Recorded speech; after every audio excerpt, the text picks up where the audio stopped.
Have you heard the strange tales of the Whistler?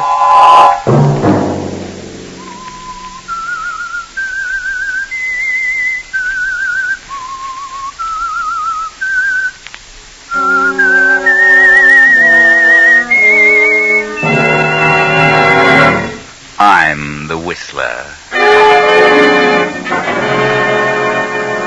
I have as much freedom as a squirrel in a cage. Martha is a cold, mercenary devil.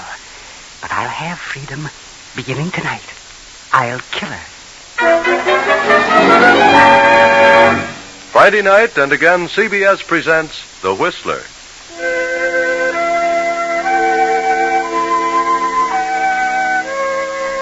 I, the Whistler, know many things, for I walk by night. I know many strange tales, many secrets hidden in the hearts of men and women who have stepped into the shadows. And so I tell you tonight the amazing story of destiny.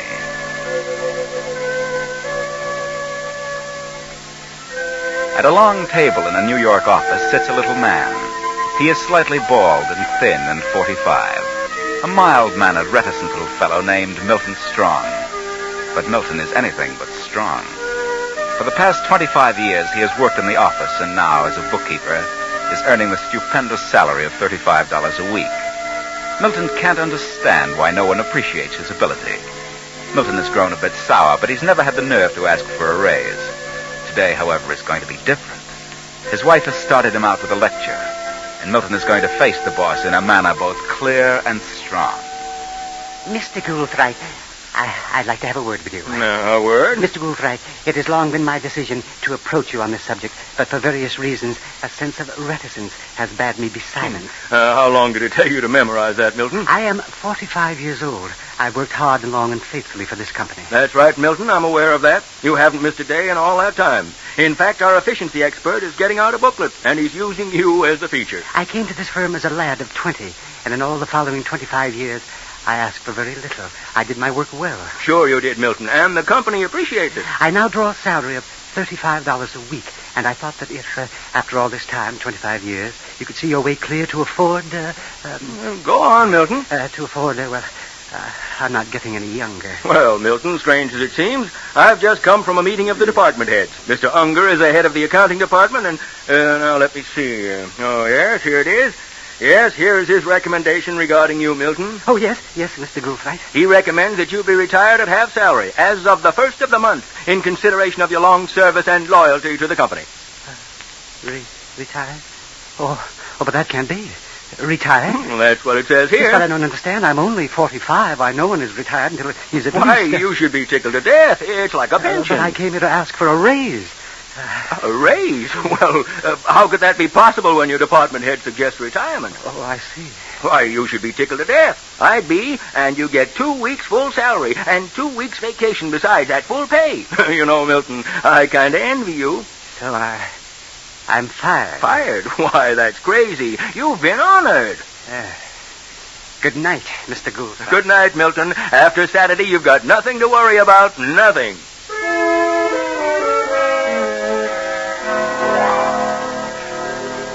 And so poor Milton Strong walks out of the big office and starts home. All the way, his feeling of apprehension increases.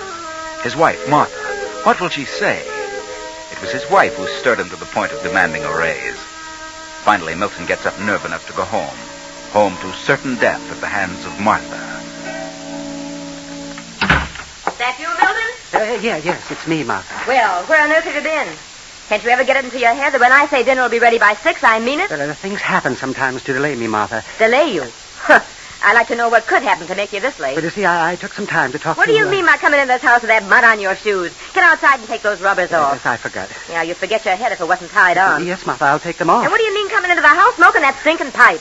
Get it outside, do you hear? Yes, Martha, but I started to tell you. Oh, go on out. If you insist on smoking, do it outside. I'll put it out, Martha. I'll put it out. The dinner's cold and you can eat it that way. Martha, I couldn't help it. I went to talk to Mr. Goulthright about the raise. Yeah? What happened? Well, you see, I'm a little along in years. Along in years? Is that what he said? No, he didn't say it. The head of the department had made a recommendation. For what? Well, now, don't get excited, Martha. I went in to ask for a raise, as you said, and, well, everything had been arranged. Well, did you get the raise? No. I've been retired on half salary. Retired? Retired at your age? Are you crazy? Why did you accept? Why? Except what could I do? So, you went in to ask for a raise, and you let them throw you out right into the ash. Oh, what could I do? It was all arranged. Retired at half salary, $17.50 a week. And you stood there like a nitwit and let them put that over on you. But, Martha... You stupid, spineless jellyfish. What could I do? You let them push you around for 25 years. You could have been a goose rice job right now. But you're afraid to open up your mouth. I went to his office to demand a raise, but he beat me to it. Yeah, that's always been the trouble, Milton Strong. Somebody's always beat you to it. Spoke up first. Huh. Retired. $17.50 a week. An old man. And how are you going to manage on $17.50 a week? Well, I suppose I can find something else. I'd like to know what. I'll find something, and until I do, well, your sister left you $1,500 last. What did you say? Nothing. That is... If you think I'm going to touch a dollar of that money while you're still able to stand on 2 feet, you're crazy. But until I get something... It's in the bank and it'll stay there. Well... And if you want to smoke that filthy pipe, get outside. Yes, Mom. I'll go outside. If you want anything to eat, it's on the kitchen table. I don't want anything. What? I'll eat it later. After a while, Martha. I want to think. Think? Don't wear yourself out. I'm going to bed. Good night. I said good night. Yes. Good night, Martha. Good night.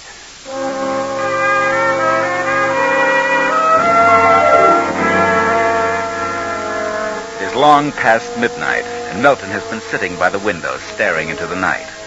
Resentment has taken hold of him, and slowly grown into hatred and revenge. Terrible thoughts surge through his brain. Why should I tolerate such persecution? Why should I stand idly by and be pushed around by everyone? Belittled by the firm? Bulldozed by Martha? She's not a wife. She's a cold, mercenary devil. Freedom. I have as much freedom as a squirrel in a cage. Appreciation, loyalty, 25 years of it. And what do I get? But I'll have freedom. I will have it. Beginning tonight, I'll kill her. I'll go far away. No one will ever know what's come of me.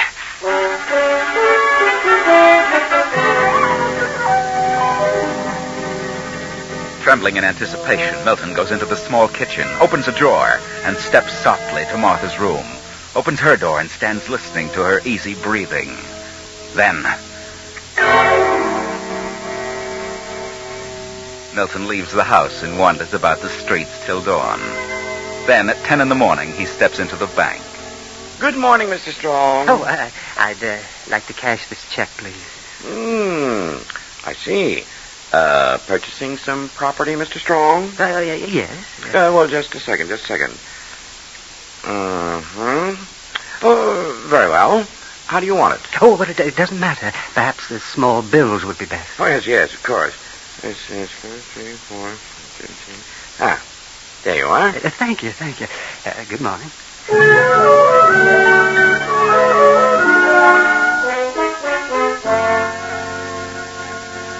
Several days later, Milton Strong gets off a train in a western state, takes a small bus for a little mining town 50 miles away. Here in this vast desert country, he will begin a new life, a life of freedom. He will change his name, change his destiny. Milton Strong has ceased to exist. A new man is born. The little bus bounces into Oroville, and 2 hours later, he is chatting with a prospector in the Gold Plate bar. Well, I'll tell you, partner, I've been here a couple of years and I haven't struck much yet. Oh, I found a little pay dirt, enough to get along. There's supposed to be quite a lot of gold here, isn't there? Oh, sure, it's here. It's all over. Sometimes you strike in a day or so, and then sometimes you work for years. And if a man ain't got capital of his own, well, somebody's got to grub stake him. But it's here. In other words, it's a matter of being optimistic. Yeah, that's it. Yes, well, I think I'd like to try it. Of course, I don't know anything about mining. But... Oh, you don't have to know in this country. It's easy. Anybody can tell gold when he sees it. Where are you from? Los Angeles. I had to come here. The doctor said I should get away from the ocean air. You don't look sick. Well, I was fortunate to have a checkup in time. I'd like to find a place and try my hand at it. You mean buy a place? Yes. Well, I got a nice place. 3-room cabin, good water. There's ore there. If you got the patience. You mean you want to quit? Well, no, I don't want to. But I'm out of funds. I owe everybody in town, so I ain't got a choice. And the fellow who gets it will probably be the one to hit dirt in a week. Is it far from town? About 25 miles. Kind of lonely for a fellow alone. Mm-hmm. Well, could I see the place? Sure. I ain't been up there for a week. Been staying here in town while my wife went to Sacramento to try to raise a little money from her uncle. She just got back this morning. She's doing a little shopping now. Did she raise any money? No, just enough to eat on for a few weeks. But we decided to pull out. Besides, I hurt my arm last week. Oh, but I'd like to look the place over. Well, here I am. Believe me, I'm ready to go. I'm dead tired. Oh, Kate, this is a gentleman who wants to look the claim over. Thought we might take him with us now. Oh? Well, sure, why not? This is my wife, Kate Rogers. Oh, yeah, how do you do? Stranger here? That's right. Well, then let's be on our way. I'm sure you'll like the place. The car's just around the corner. Do you want to get your bags? They're up by the door. I haven't been to a hotel yet. That's good. We'll be to the place in about an hour.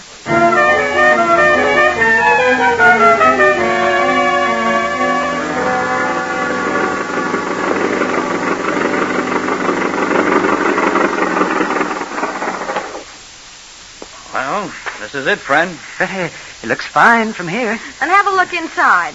And tomorrow my husband can take you over the claim. There are 3 rooms.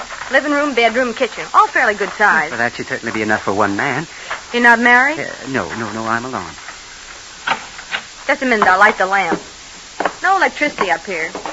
Nothing else modern, for that matter. Oh, I understand. Yes, it's very nice. I like it. Plenty of good water for drinking and sluicing. The air's wonderful.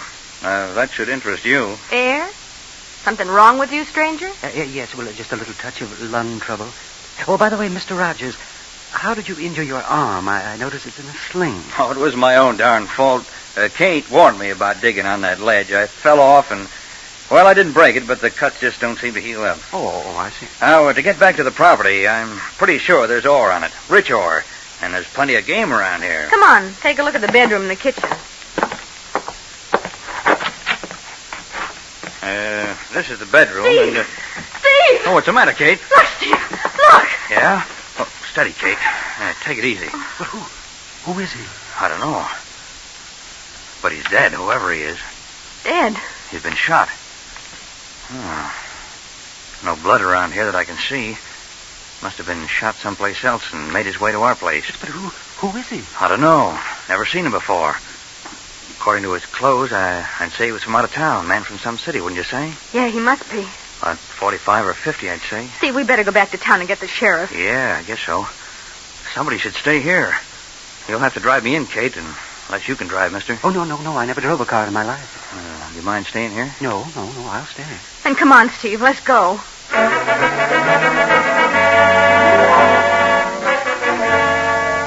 For 20 minutes after the departure of the prospector and his wife, Milton stares at the body of the dead man. Then, slowly, the realization comes upon him. The man is about his own age, his own size, from the city. And most amazing thing of all, he looks like Milton. A stranger, no one knows his name. But no one knows Milton's name. He hadn't mentioned his name once. Suddenly, he steps to the body and goes through the pockets. He finds identification. Harry Jacobs. Then, in another pocket, he finds... Good Lord. Money, bills. Why, there must be 1, 2, 3, 4. Why, there's $20,000 here. $20,000. And no one knows who he is. Quickly, Milton reaches a decision. He exchanges papers with the corpse of Harry Jacobs, replaces some of the money in Harry Jacobs' pockets, and keeps some for himself. Then, 2 hours later, the Rogers return with the sheriff. Know who he is, Sheriff? Nope. Never saw him before. I'd say he was shot about 10 or 12 hours ago. How long do you think he's been dead? Maybe 6 hours. Well, from all appearances, he wasn't shot here. We ain't been here for a week, you know. Well, let's see if he's got any identification on him. I'd say he was from out of town, from the city. Who are you? Oh, this gentleman is our guest. He's looking the place over with the idea of buying it. I see. Well, here we are. This man's name is Milton Strong, New York City. Now, wait a minute. Look at this. A package of banknotes. Money wrapped in bands. Hey, read the printing on those bands. First State Bank of Oroville. Well, what do you know? This must be the fellow that robbed the bank in town this afternoon. What? Robbed the bank? Sure, ain't you heard? Killed the cashier and got away with $20,000. Vice president shot at him, but he got away. There's probably somebody with him. We don't know for sure. How much they get from the bank? 20,000. How much is there? Let's see. Hey, there's only 10,000 here. Now, what do you make of that? So far as we know, there was only one bandit. Now, where do you suppose the other 10,000 disappeared to? Well, maybe he had a cohort after all. Nothing strong, eh? Well, we'll just get back to town and notify the authorities in New York. The authorities? What about his family? The police in New York will take care of that. Well, that's that. I'll return the money. You can bury him, Rogers. Bury him? Here? Well, certainly. What else could we do? There's no undertaker in Oroville. Body wouldn't keep any time in this heat. Well, thanks, Rogers. I'll be getting back to town. Thanks, Sheriff. Yeah, what did you say your name was, stranger? Oh, it's Jacobs. Harry Jacobs. I see. Well, so long, folks.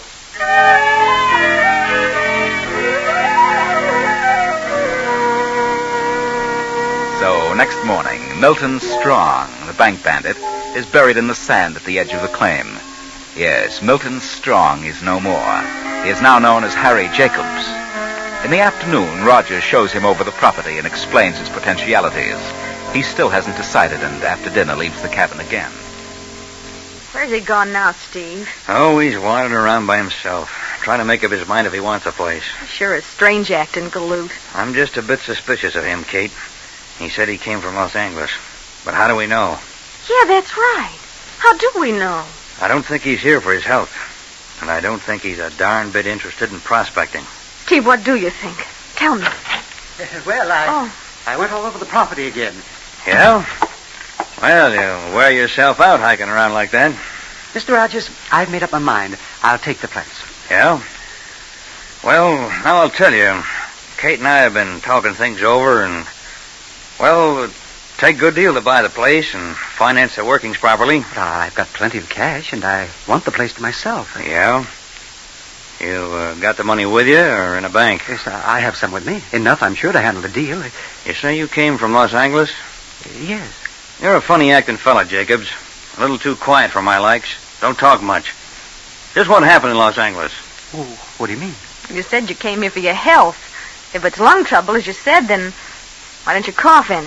Oh, well, you see, it's... You got any identification on you, Jacobs? Oh, yes, of course. Like to see it if you don't mind. Yes. There you are. Harry Jacobs. New York City. New York, eh? Thought you said Los Angeles. Well, I came from New York to Los Angeles. I wasn't in California very long. And you got plenty of cash with you? Oh, yes, enough. How much do you want? Oh, 3,000 will do it. Well, 3? Well, that seems like a large price for this place. You want it, don't you, Jacobs? Real bad? Oh, yes, I'd like to have it. All right. You and me'll drive into town in the morning and have the lawyer drop the papers. Yes, all right. Yes. Well, I think I'll go to bed now. It's a bit late. So, good night. What do you think, Steve? He's got the cash with him. This place ain't worth 3,000. I know. But if he's got that much, then he's got a lot more. Shall we... Well, I could slip into... No. Just leave everything to me.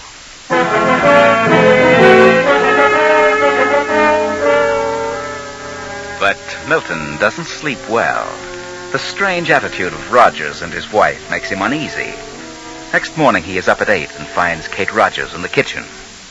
Oh, good morning, Mrs. Rogers. Morning. Where's, Mr. Rogers?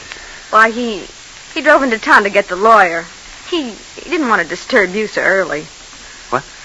He's going to have the papers made out and bring them back with him. Oh, I thought he couldn't drive. Well, his arm's so much better, he figured he'd be all right. Mm-hmm. How soon will he be back? Should have been here half hour ago. It's 9 o'clock. Oh, there he is now. How about some breakfast? Oh, yes. Oh, so you up, are you, Jacobs? Yes. Did you get the papers arranged? We don't have to sign any papers, Jacobs. I won't be selling the place. Why not?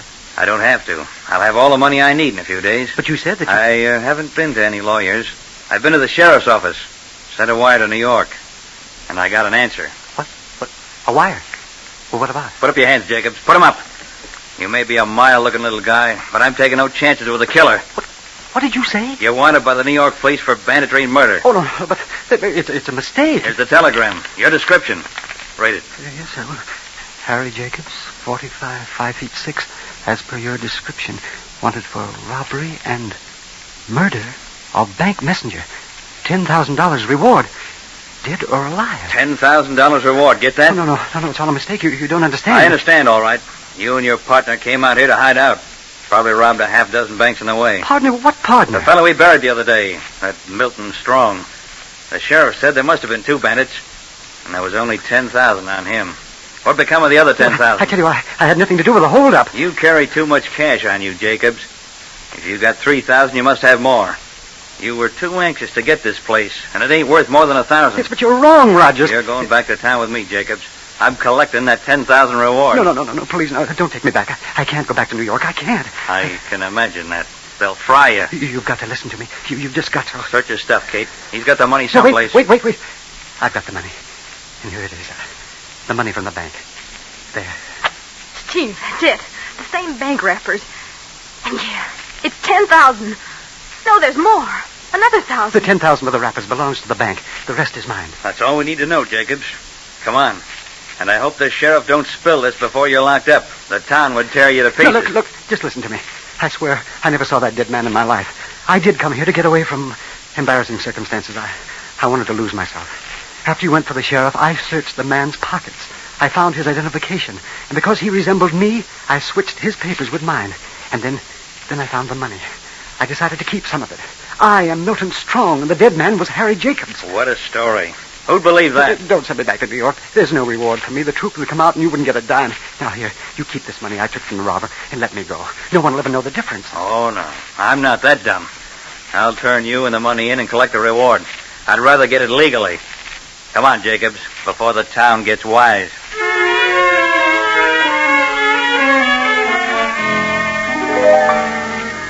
Milton is handed over to the sheriff and locked up in the flimsy jail.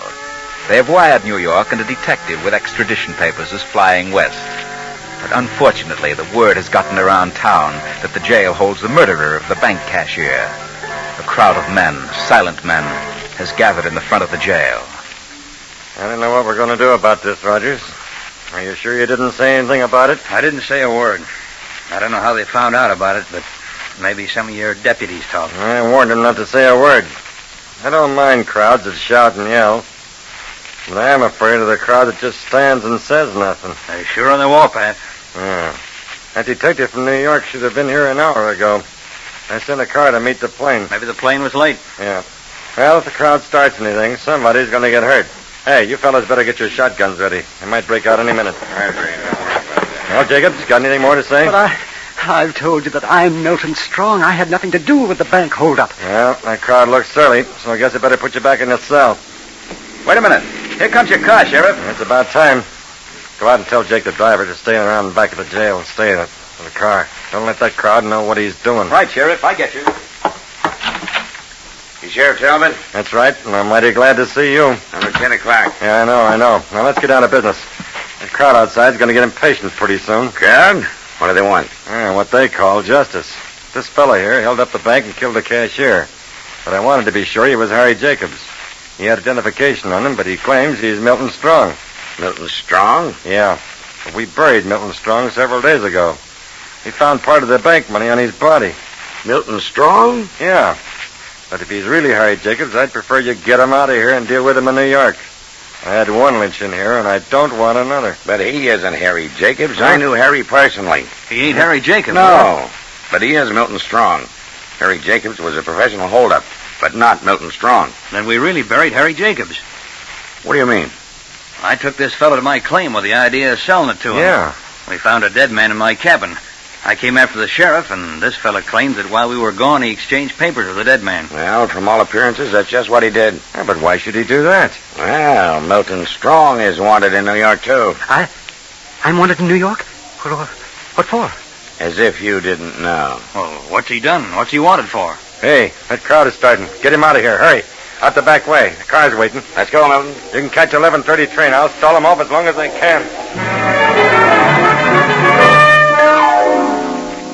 All the way back to New York, Lieutenant Clark will not talk. They ride across the country in utter silence. And 3 days later, Milton sits in the office of Inspector Burns of the New York Police. Milton, on the morning of July 20th, did you cash a check at a bank at 21st and Lexington? Yes, I did. A check made out to you by your wife? Yes. Are you sure your wife wrote that check? Well, yes, she did. Why did you leave town the same day? Well, I went on a vacation. Why didn't your wife go with you? Why? Because I wanted to be alone. That is... You might as well tell the truth, Milton. You haven't a chance to get out of it. No, I didn't. I didn't. Sorry, Milton, but we have proof. We have a witness. A witness? Yes. Bring in the witness, Lieutenant. Come in, please. Where have you been, Milton? Martha! Why didn't you let me know where you were? Oh, no, please, Martha. Let's don't talk about it here. What are you doing in Arizona? I was just taking a little vacation. I was going to write you. I tried to buy a cabin in the mountains. For you. And me, Martha. For us. What? Don't you dare light that pipe. No. No, Martha. I quit smoking. I wasn't even conscious of what I was doing. And what are you doing without your rubbers? You know it's raining. Well, I took them off outside, Martha. Come on, Milton. Let's go home. I have a few things to talk over with you. Yes, darling. Well, come on. Get up out of that chair. Yes, darling. Just a minute. What about this charge, this check forgery? Forgery? Oh, I wrote that check. I remember the whole thing now. Then what about the charge of wife desertion? He's come back, hasn't he? But we brought him back. Well, I wrote the check so he could make a down payment on a house. But like the child he is, he wanted to take a trip and hunt gold. He's always been an adventuresome soul. Well, go on, Milton. Get along. And if you dare light that dirty pipe, I'll shake your head off. Go on. Yes, darling. Well, good day, gentlemen. Well, it just goes to show you that no man can escape his destiny. No man can change fate. And when he attempts to do so, he only conjures up far worse conditions for himself. Poor Milton Strong ran away from things and ended up at the starting point, back with Martha. But he's happy now. Martha's nagging is now sweet music to his ears, because Martha really loves him. Out west, they almost lynched him, nearly took his freedom away. But Martha saved him. She lied for him. Yes, Milton did forge that check. He was even going to kill Martha. But he got cold feet the moment he walked into her room. But Milton will be a good boy now. In his search for so-called freedom, he came close to the jaws of death. Lucky Milton.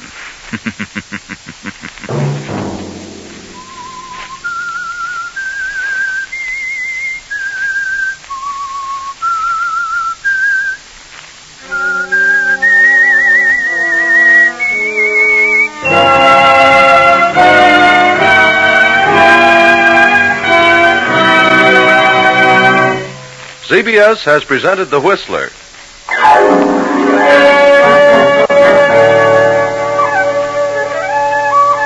Original music for this production was composed by Wilbur Hatch and conducted by Ivan Ditmars. The Whistler is written and directed by J. Donald Wilson and originates from Columbia Square in Hollywood. Next week, same time, I, the Whistler, will return to tell you another unusual story. Good night. This is CBS, the Columbia Broadcasting System.